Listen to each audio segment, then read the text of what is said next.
ಅದನ್ನು ಹೆಂಗೆ ಮಾಡ್ಕೊತ ಬಂದಿದ್ದೇನೆ ಅಂದರೆ ದಾವಣಗೆರೆ ಪಟ್ಟಣದ ಲಿಂಗರಾಜು ಬೂವಯಾರ ಗುಪ್ಪಿ ಸಂಗೀತ ಪ್ರತಿಷ್ಠಾನದಿಂದ ಜೂನ್ 19ರಂದು ದಾವಣಗೆರೆ ನಗರದ ನಿಜಲಿಂಗಪ್ಪ ಬಡಾವಣೆಯಲ್ಲಿರುವ ಶ್ರೀ ಸದ್ಗುರು ಬ್ರಹ್ಮ ಚೈತನ್ಯ ಮಹಾರಾಜರ ಮಂದಿರದಲ್ಲಿ ಸಂಜೆ 5 ಗಂಟೆಗೆ ಲಿಂಗರಾಜ ಯಾರಗುಪ್ಪಿ ಹಾಗೂ ದಿವಂಗತ ಶ್ರೀ ರಾಮಪ್ಪ ವೈ ಹುಗ್ಗಣ್ಣನವರ ಸ್ಮರಣೆಯಲ್ಲಿ ನಾದ ಸಮ್ಮಾನ ಸಮಾರಂಭ ಹಮ್ಮಿಕೊಳ್ಳಲಾಗಿದೆ ಎಂದು ಪ್ರೊಫೆಸರ್ ಡಾಕ್ಟರ್ ಅಶೋಕ್ ಹುಗ್ಗಣ್ಣನವರು ಮಾಹಿತಿ ನೀಡಿದರು.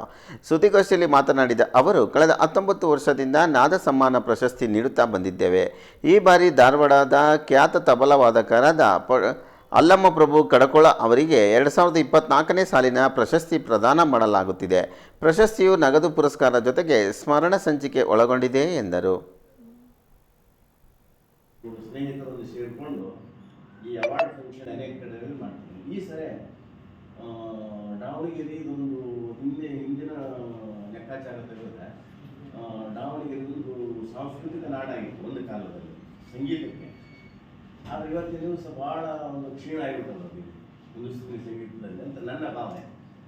ಅದಕ್ಕೋಸ್ಕರ ಇದೊಂದು ಸಾಹಸವನ್ನು ನನ್ನ ಸ್ನೇಹಿತರು ಜೋಯಿಸಿ ಮತ್ತು ಅರುಣ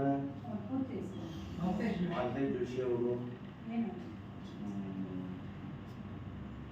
ಈಸ್ ಆರ್ಟಿಸ್ಟ್ ವಿಜಯನಗರ, ಆಮೇಲೆ ಅರುಣ್ ಅಂತ ಹೇಳಿದಾರೆ,